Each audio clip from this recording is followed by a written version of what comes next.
숨겨져 있는 알짜 직업을 소개하는 히든잡. 오늘도 투데이 고용 플러스의 공식 취업 도우미 안혜경 아나운서와 함께합니다. 안녕하세요. 네, 안녕하세요.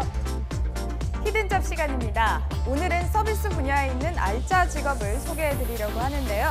일반적으로 이 서비스 분야라고 하면 고객 응대와 낮은 연봉 등으로 인해서 3D 업종 중 하나라고 이야기를 합니다.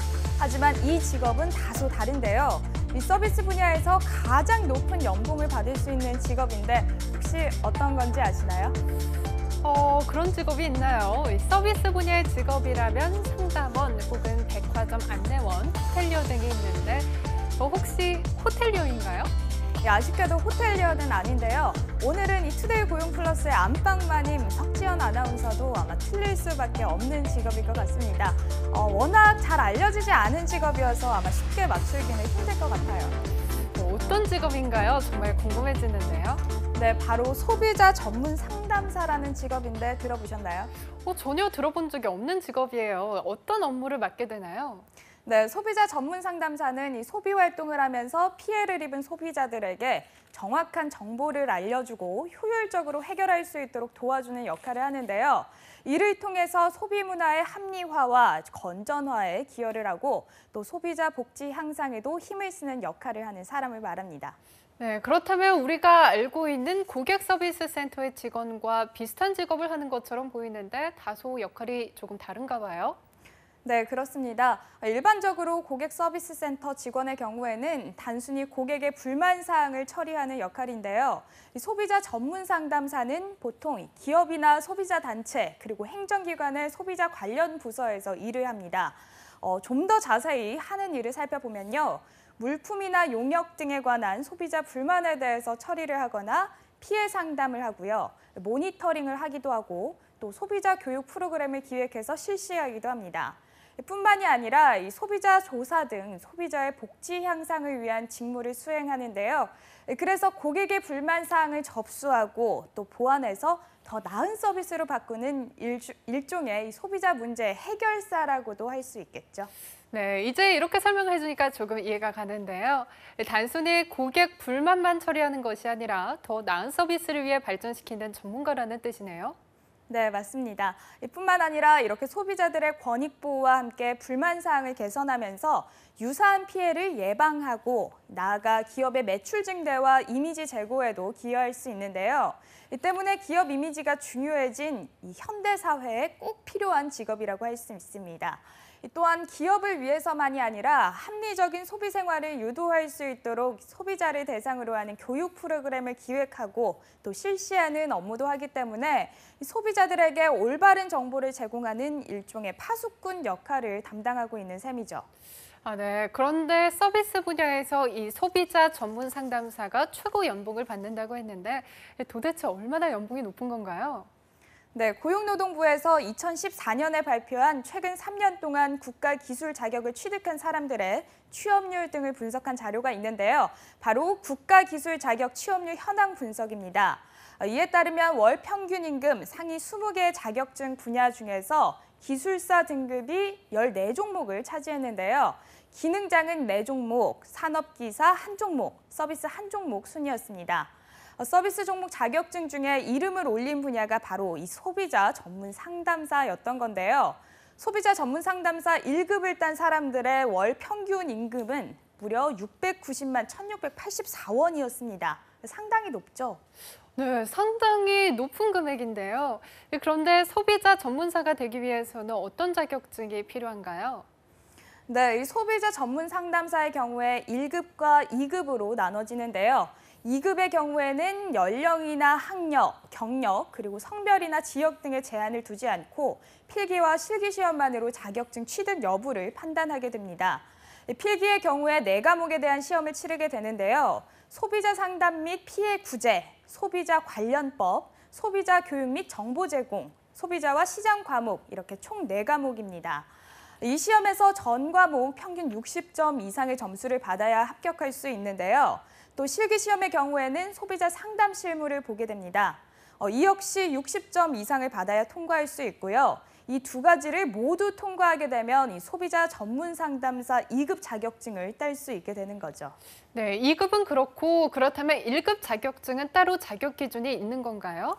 네, 소비자 전문 상담사 1급의 경우에는요, 2급 자격증을 취득한 사람 중에서 소비자 상담 실무 경력이 2년 이상이거나 소비자 상담과 관련된 실무 경력이 3년 이상인 사람, 혹은 외국에서 동일한 종목에 해당하는 자격을 취득한 사람에게 이 소비자 전문 상담사 1급의 응시 자격이 주어지는데요. 필기 시험은 2급과 비슷한 분야를 보지만요. 실기 시험의 경우에는 고급 소비자 상담 실무를 통해 보다 능숙한 실무 능력을 요구한다는 것이 1급과 2급의 차이점이 될 수 있습니다. 특히 필기의 경우에는 일반적으로 평균 70%의 합격률을 보이지만요. 고객 상담 능력이 소비자 전문 상담사의 가장 중요한 능력이기 때문에 실기 시험을 통과하는 비율은 16%에 불과하다고 합니다. 네, 그렇지만 1급 자격증을 일단 따게 되면 전문성을 띠고 또 높은 연봉을 받으며 일할 수 있으니까 상당히 도전해 볼 만한 직업인 것 같은데요. 그렇습니다. 1급 자격증을 취득하게 되면 소비자 센터의 팀장이나 센터장으로 취업을 하게 되는데요. 고객 데이터베이스를 통해서 불만과 니즈를 통계화하고 패턴을 분석하는 일을 합니다. 갑작스러운 소비자 이슈가 발생했을 때 어떻게 대응해야 할지 시나리오를 짜는 전문가 역할도 맡게 되는데요.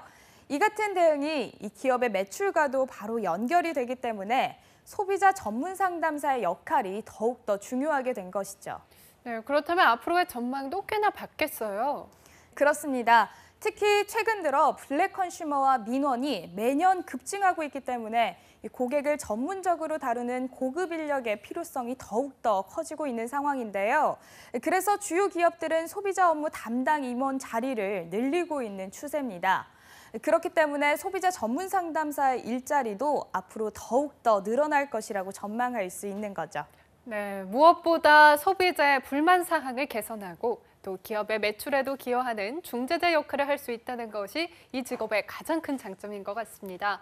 높은 연봉을 받고 보람도 찾을 수 있는 소비자 전문 상담사라는 직업에 한번 도전해 보시는 건 어떨까요? 지금까지 히든잡 안혜경 아나운서와 함께했습니다. 고맙습니다. 네, 고맙습니다.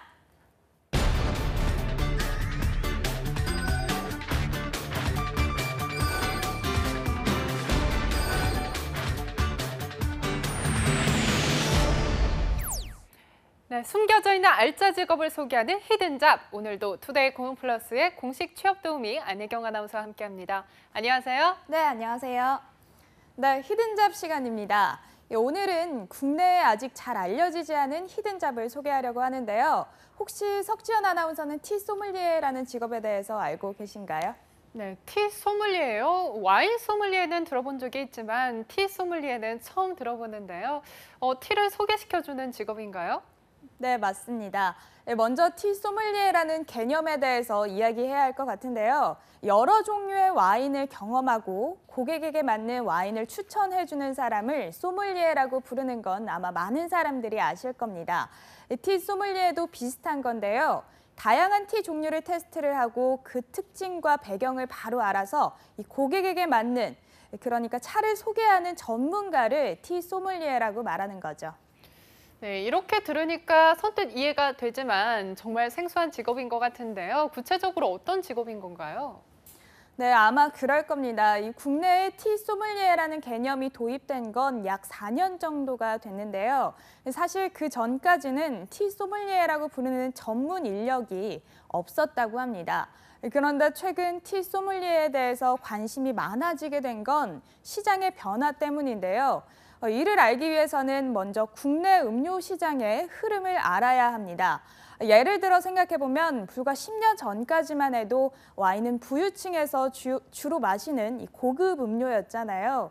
그런데 지금은 와인을 마트에서 아주 저렴한 값에 쉽게 볼 수 있는 대중 음료가 됐습니다. 그러면서 각국의 다양한 종류의 와인 중에서 어떤 게 좋은지 고객에게 추천해 줄 수 있는 전문가가 필요해졌는데요. 그러면서 와인 소믈리에의 수요가 폭발적으로 증가하게 된 거죠. 네, 맞아요. 예전에 와인을 먹고 싶으면 정말 비싸게 비용을 내고 마셔야 했잖아요. 하지만 이제는 마트에서도 정말 저렴한 와인은 5천 원 정도면 살 수가 있으니까 좀 더 쉽게 접할 수 있는 것 같아요. 맞습니다. 또 하나 음료 시장을 바꾼 것이 바로 커피였죠. 이 와인처럼 한때는 다방 커피로 귀결되던 커피가 1999년 이 스타벅스가 처음 매장을 열면서 문화가 바뀌게 된 건데요. 당시만 해도 식사 비용과 거의 맞먹는 이 원두 커피가 성공할 리 없다고 했습니다. 하지만 17년이 지난 지금 이 거리에는 테이크아웃 커피잔을 든 사람들이 아주 넘쳐나고 있는데요. 거리 곳곳에 로스팅 커피숍도 자리를 잡고 있습니다. 불가능한 커피 시장의 수요를 늘린 건 스타벅스의 등장으로 시작된 원두 커피의 대중화, 그리고 바리스타의 교육이 있었기 때문입니다. 네, 시장을 반전시키는데 전문가의 역할이 굉장히 중요한 거였네요. 맞습니다. 하지만 가장 주목해야 할 건 이 음료 시장의 트렌드가 변화하고 있다는 건데요. 와인 그리고 커피에 이어서 최근에는 대중들이 이 차에 주목을 하고 있다는 겁니다. 알코올이나 카페인 걱정 없이 건강하게 마실 수 있는 웰빙 음료를 찾기 때문인데요. 실제로 2013년 이 스타벅스가 미국의 유명 티 회사인 타바나를 6억 2천만 달러, 우리나라 돈으로 약 7천억 원에 인수했다고 합니다.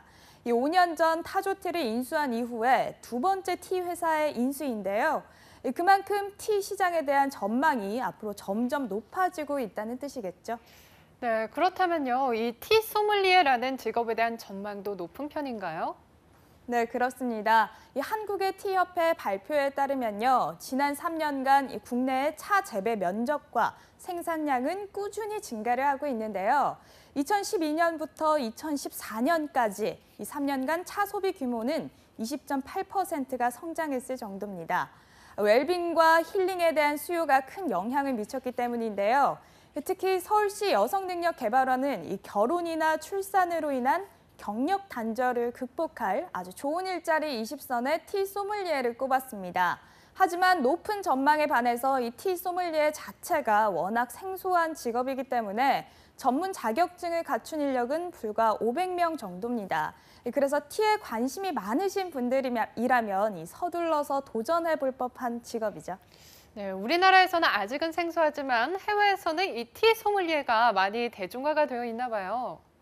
네, 이 티 소믈리에의 경우에는요, 와인 소믈리에보다 차와 개인 간의 궁합이나 맛, 어울리는 음식과 다과들, 또 효능이나 고르는 방법, 보관법, 또 어떻게 섭취를 해야 건강하게 섭취를 할 수 있는지 등 보다 신체 균형과 심리적 안정에 더 집중을 하고 있는 편인데요. 이것은 차와 건강에 대한 효능과도 연관이 있습니다. 가령 미국의 대표적 마켓 전문 잡지인 아큐트 마켓 리포트에 따르면요, 차 폴리페놀 시장이 2022년까지 급성장할 것으로 전망했는데요. 이 폴리페놀은 녹차, 홍차, 우롱차 등에 다량 함유되어 있는데 항산화 작용이 뛰어나서 파킨슨병이나 알츠하이머 등 신경퇴행성 질환을 예방하는 데 아주 큰 도움을 주기 때문이라고 합니다. 이 폴리페놀의 효능이 힘입어서 차를 소비한 이들의 규모는 2012년엔 2,540억 정도였는데요. 2020년에는 이 평균 7, 8% 정도 성장할 것이라는 게 전문가들의 분석이죠. 그만큼 차와 건강을 중시하는 사람들이 많아짐에 따라 이 티 소믈리에를 찾는 일도 점점 많아지고 있다고 합니다. 네, 건강과 관련시킬 수 있다는 건 생각지도 못한 부분이네요. 그렇다면 티 소믈리에가 되기 위해서는 어떻게 하면 되나요? 네, 현재 국내에서는 이 티 소믈리에로 일을 하려면요, 이 자격증을 따는 것이 가장 빠른데요. 노동부 산하의 직업능력개발원이 있는데요. 여기서 인증하는 티 소믈리에 교육기관에서 일정 기간 이상 티 전문가 과정을 배워야 합니다. 그 후에 자격 시험을 치르고 이 티 소믈리에 자격증을 발급받으면 되는데요. 국내 티 소믈리에를 발급받는 기관은 총 6곳이라고 합니다. 네, 그렇다면 이 기관에서 티 소믈리에 자격증을 취득하기 위해 받아야 하는 교육은 어떤 내용들이 있을까요? 네, 이 중에 한 곳인 한국 티 소믈리에 연구원에서는요, 이 3개월의 전문가 과정을 마치면 티 소믈리에 2급 자격증 시험에 응시할 수 있는데요.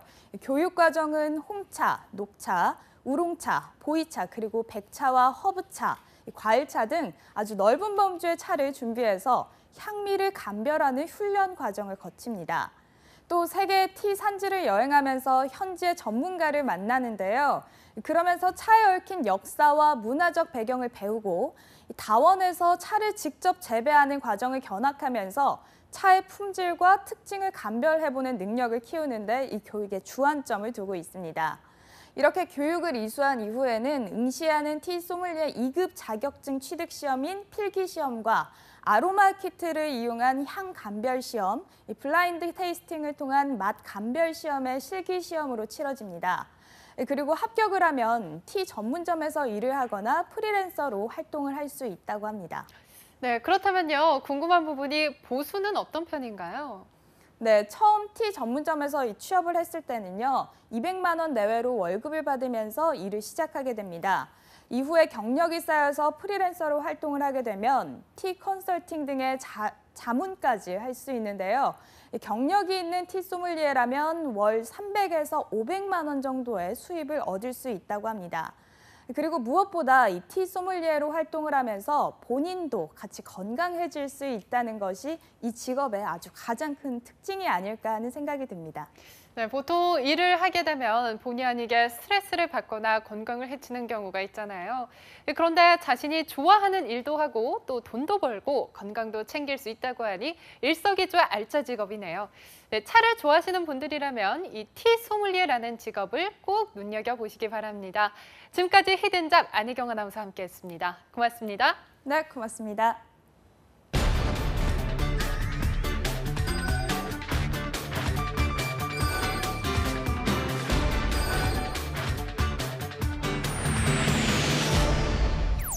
사회적으로 핫한 이슈를 키워드로 알아보는 핫키워드 시간. 오늘도 안혜경 아나운서와 함께합니다. 안녕하세요. 안녕하세요. 핫키워드 시간입니다.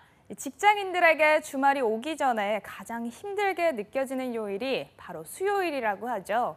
일주일은 시작은 했는데 주말은 너무 멀게 느껴지고 그러다 보니 업무 효율도 오르지 않고 무기력해질 일수인데요. 이러다 보니 일부 기업 중에는 수요일을 가정의 날로 정하고 반드시 정시 퇴근을 하도록 규정한 곳도 있습니다. 맞아요. 그런데 수요일 정시 퇴근 제도가 정해지면 가족과 함께하는 시간이 많아져서도 좋겠지만 주중에 잠시라도 재충전의 시간을 가질 수 있으니까 참 좋은 것 같은데요.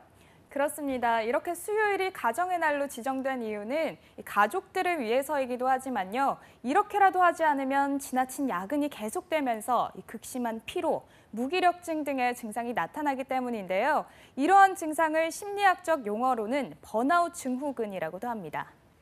맞아요. 과도한 업무에 시달린 적이 있는 사람이라면 누구나 한 번쯤 번아웃 증후군에 대해서 들어봤을 것 같아요. 그래도 모르시는 분들을 위해서 한 번 더 설명 부탁드려요. 네, 번아웃 증후군이란 한 가지 일에만 몰두하던 사람이 신체적, 정신적인 극도의 피로감으로 인해서 무기력증이 생기고 자기 혐오, 직무 거부 등에 빠지는 증상을 말하는 건데요. 심한 경우에는 수면장애나 우울증, 또 심리적 회피와 같은 질병까지 유발한다고 합니다. 네, 그렇다면 모두 불타서 없어진다라는 뜻의 번아웃에서 유래된 말이겠네요. 맞습니다.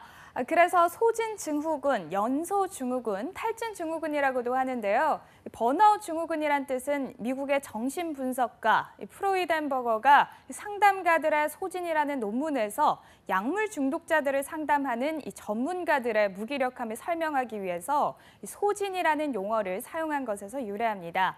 특히 번아웃 증후군은 개인의 문제뿐만 아니라 가정, 직장, 그리고 사회에까지 영향을 미쳐서 이 직장인들의 가장 큰 업무 방해 요인이자 이 사회적인 문제로도 인식되고 있죠. 네, 그렇다면 우리나라에도 이 번아웃 증후군을 경험한 직장인들이 많은 편인가요? 어때요? 네, 실제로 이 취업 포털 사람인이 직장인 1,032명을 대상으로 이 번아웃 증후군 경험 여부를 조사한 결과가 있는데요. 이 결과를 들으시면 놀라실 수도 있습니다. 조사에 응한 직장인 중 무려 88.6%가 번아웃 증후군을 경험한 적이 있다라고 답한 건데요. 다시 말해서 직장인 10명 중에 약 9명이 과도한 업무로 인해서 신체적, 정신적 문제를 경험했다는 뜻이 됩니다. 네, 거의 모든 직장인들이 번아웃 증후군을 경험했다고 생각하면 또 생각보다 훨씬 많은 수치인데요. 직급에 따라서 그 정도도 달라지나요? 그렇지는 않습니다. 직급별로 번아웃을 느낀 응답률을 살펴봤더니 대리급이 94.6%로 번아웃을 경험한 적이 가장 많다고 응답했고요. 뒤이어서 과장급이 90.2%, 사원이 86.3%, 부장이 85.2%로 대부분의 직급에서도 골고루 높은 응답률을 보인 것으로 나타났습니다. 임원급에서도 10명 중 7명이 번아웃 증후군을 겪었다고도 답했습니다. 네, 정말 직급과는 상관없이 대부분의 직장인에게 해당하는 것처럼 보이네요. 그렇다면 번아웃 증후군을 경험하게 되는 이유는 역시 우리나라의 과도한 야근 문화 때문인가요? 네, 저도 그렇게 생각을 했는데요. 1위로 뽑힌 건 전혀 다른 이유였습니다. 복수 응답으로 이뤄진 설문조사에서 번아웃 증상이 나타나는 이유를 살펴봤더니요. 65.3%를 차지한 체계적이지 못한 업무 진행이 1위를 차지한 겁니다. 아, 그래요? 1위가 예상 밖의 내용이기는 했지만 듣고 보니 이해가 되는 것 같습니다. 체계적이지 못하면 그만큼 의미 없이 해야 할 업무가 많아지다 보니 스트레스만 쌓여가고 일은 해결이 안 된다는 거잖아요. 그렇습니다. 그래서인지 이 과도한 업무량이 58.9%의 응답률을 보이면서 번아웃 증후군을 겪는 이유 중 2위를 차지했는데요. 이 밖에도 32.9%를 차지한 업무 관련 커뮤니케이션이 어려울 때, 또 31.8%를 차지한 갑을 많이 응대할 때, 31.5%를 차지한 업무 성과를 인정받지 못할 때가 번아웃 증상을 겪는 이유로 뽑혔습니다. 네, 지금 이유를 살펴보니까요. 주로 자신의 능력이 성과 없이 소진되고 있다고 생각할 때 번아웃 증상을 많이 겪는 것 같은데요. 이 경우에는 정신적 또 신체적 후유증도 만만치 않을 것 같은데요. 네, 맞습니다. 실제로 번아웃 증후군에 걸린 직장인들 중 74.4%가 집중력이 떨어진다고 응답을 했고요. 또 55.5%가 삶의 회의를 느끼고 목표를 상실한다고 응답한 건데요. 이 밖에도 피로감, 의욕 상실, 잦은 분노와 짜증, 두통, 수면 장애 등의 증상을 호소하는 직장인들도 있었습니다. 그만큼 번아웃 증후군을 단순히 업무 스트레스로 보기는 어렵다는 거죠. 이 번아웃 증후군의 해결책은 경기가 나아지고 또 시스템이 변화되는 것이겠지만 그보다 먼저 이 더 심각한 상황에 빠지지 않기 위해서라도 개인이 할 수 있는 해결책은 없을까요? 네, 이 전문가들은 번아웃 증후군에 빠졌을 때 혼자 고민하지 말고 지인이나 배우자 혹은 멘토 역할을 하는 사람에게 상담을 하거나 운동이나 취미생활 등을 통해서 충분한 휴식 시간을 갖는 것이 필요하다고 이야기하고 있습니다. 네, 어떻게 보면 가장 어려운 해결책일 수도 있겠네요. 하지만 워크앤 밸런스는 업무뿐만이 아니라 나 자신의 건강과 심리적 안정을 위해서라도 정말 중요하게 지켜줘야 하는 요소입니다. 일과 스트레스에 내가 묻히지 않을 수 있도록 잠시라도 휴식을 취해 여유를 가져보는 건 어떨까요? 지금까지 핫키워드 안희경 아나운서와 함께했습니다. 고맙습니다. 네, 고맙습니다.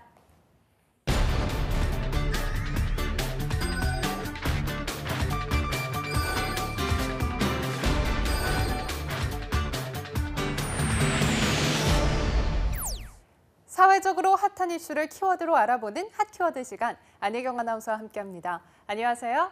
안녕하세요. 네, 핫키워드 시간입니다. 오늘은 이 열악한 취업 현실을 반영하면서 새롭게 생긴 신조어에 대해서 소개해드리려고 하는데요. 혹시 석지연 아나운서, 예전부터 유행을 했던 말인데 이 취업을 위해서 토익과 학점 그리고 각종 자격증 등 이런 높은 스펙이 필요한 청년들의 현실을 표현한 단어 어떤 건지 알고 계신가요? 혹시 맞다면 오스트랄로스페쿠스라는 말 아닌가요? 등장한 지는 3년 정도가 된 것 같지만 언급할 때마다 참 씁쓸하게 느껴지는 단어인데요. 그렇죠. 하지만 요즘엔 이 오스트랄로스페쿠스를 넘어서 취업이 되지 않는 청년들을 빗댄 용어가 새로 만들어졌다고 합니다. 바로 각종 스펙을 쌓고도 정규직 채용이 되지 않아서 인턴만 반복하는 호모 인턴스라는 신조어인데요. 들어보니까 좀 어떤가요? 호모 인턴스, 더욱 마음을 씁쓸하게 만드는 단어인 것 같은데요. 하지만 열악한 현실이 정확히 반영된 말인 것 같습니다. 스펙이 아무리 좋아도 좁은 취업문 때문에 인턴으로만 채용이 되는 취업자들이 요즘 참 많잖아요.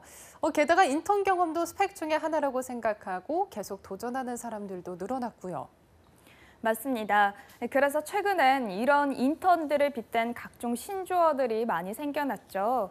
그래서 오늘은 인턴과 관련된 신조어들을 퀴즈로 내보려고 합니다. 네, 지금 방송을 보는 시청자들도 함께 참여할 수가 있으니 흥미로운 시간이 될 것 같습니다. 그러면 어떤 신조어들이 있나요? 네, 먼저 퀴즈입니다. 금턴 그리고 흑턴이란 신조어가 있는데 혹시 무슨 뜻일까요? 맞춰보세요. 들어본 적은 없는 것 같지만 의미는 왠지 알 것 같은데 왠지 집안의 배경이 좋은 인턴을 금턴으로 또 그렇지 않은 인턴을 흑턴으로 부르는 것 아닌가요? 비슷한데요. 부모의 재력, 능력 등 인맥이 있느냐 없느냐에 따라서 금턴과 흑턴으로 갈린다는 겁니다. 별다른 인맥이 없이 노력만으로 합격했다는 의미의 흑턴은 전문적인 일을 배우지 못하고 허드렛 일 등 단순 노동만 반복해서 하는 인턴을 뜻하고요. 반면에 금턴은 인턴의 최상위에 자리하고 있습니다. 비공개로 채용하는 공기업이나 대기업 인턴과 같이 이른바 백이 있어야 들어갈 수 있는 유명 법무법인, 국회의원실 인턴 등에 쉽게 취업할 수 있는 사람, 또 이런 좋은 경력을 쌓는 인턴을 금턴이라고 합니다. 금턴은 일의 강도가 약하고요. 맡은 일이 자기 개발로 이어질 수도 있어서 이른바 꿈의 인턴이라고 불린다고도 해요. 네, 인턴도 이렇게 계급이 있다는 것이 참 씁쓸한데요. 취업 전부터 사회적 박탈감을 느껴야 한다고 하니까 현실이 너무나도 가혹한 거 아닌가요? 저도 그렇게 생각을 하는데요. 하지만 여기서 끝이 아닙니다. 금턴, 흑턴도 넘는 부장 인턴이라는 신조어도 있는데요. 어떤 뜻인지 좀 짐작이 가시나요? 이건 왠지 좋은 말일 것 같은데 부장님만큼 회사에서 권위가 있다 이런 뜻 아닐까요? 안타깝게도 의미는 전혀 다릅니다. 부장 인턴은 인턴 생활을 반복하다 보니까 기업의 부장만큼 풍부한 경험을 쌓게 된 인턴을 뜻하는데요. 실제로 기업체 부장 자리에 오를 정도의 기간 동안 인턴만 했다는 사례도 있을 정도입니다. 이렇게 부장 인턴이란 신조어가 생기는 이유를 보면요. 기업들이 인건비를 아끼려고 단기 인턴 제도를 통해서 청년들의 아이디어와 노력만 쓰고요. 정규직으로는 채용을 하지 않아서 생긴 건데요. 그러다 보니까 계속해서 인턴만 반복하는 취준생들이 늘어나게 되면서 이런 사회적 부작용이 생긴 거죠. 네, 실제로 그만큼 인턴 생활만 반복하는 취업 준비생들이 꽤 많은가 봐요. 네, 그렇습니다. 취업 포털 잡코리아가 최근 대학생 301명을 대상으로 인턴의 현실에 대한 설문조사를 실시한 적이 있는데요. 실제로 인턴 경험이 있다고 답한 사람 중에 스스로를 부장 인턴이라고 생각하는지에 대해서 물었습니다. 그중에 42.1%의 응답자가 그렇다라고 답을 한 건데요. 그 이유에 대해서는 52.2%가 인턴 근무 기간이 길어지다 보니까 인턴이 직업같이 느껴져서라는 이유가 1위를 차지했고요. 다음으로는 36.2%로 주변 사람들 중에 가장 오랜 기간 인턴 근무를 해서라는 이유가 2위를 차지했다고 합니다. 네, 그렇군요. 이 정규직 전환도 불투명하고 임금은 물론 휴가도 보장받지 못하지만 그럼에도 행여나 취업이 될 수 있을까라는 신랄 같은 희망으로 인턴 시장에 뛰어드는 청춘들의 현실이 그저 안쓰럽기만 합니다. 강력한 법 제정과 더불어 불필요한 인턴 제도가 사라지는 날이 하루빨리 오기를 바라겠습니다. 지금까지 핫키워드 안혜경 아나운서와 함께했습니다. 고맙습니다. 고맙습니다. 투데이 고용 플러스 오늘 준비한 소식은 여기까지입니다. 함께해 주신 여러분 고맙습니다.